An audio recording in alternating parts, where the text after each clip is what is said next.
A day in my life as a 6 years old content creator. For today's video mga bay! For today's video na adi ay may sa Liloan Beach Club nag-overnight mi dito sa family ug sa friends namo.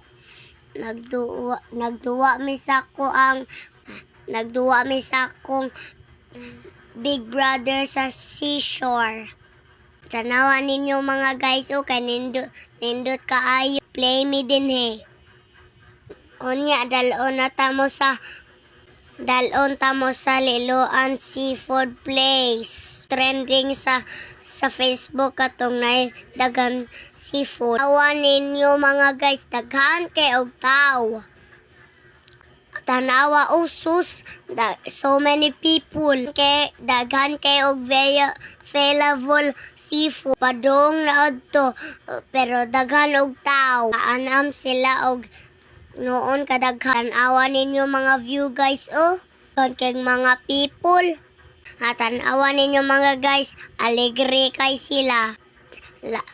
Naapod available lain nga seafood nyo ang mga view. Fast forward nangaon na diri mi guys.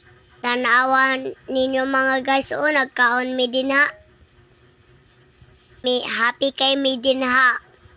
Ko na lang paspason ha aron madali. Pero pakitaan tanawon tamo gyunsa gi-prepare ni sea urchin. Nawa ninyo ang mga guys akong tita.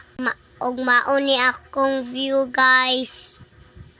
Awa ninyo and anak ka fishbowl din kayo ang early in the morning. Ay samok. Awa mingaw kayo. Tanawa kong kita nagprepare sa mga tita. Og mauna ni among breakfast guys. Tanawa ninyo sa kalami. Rena lang ko. Thank you for watching.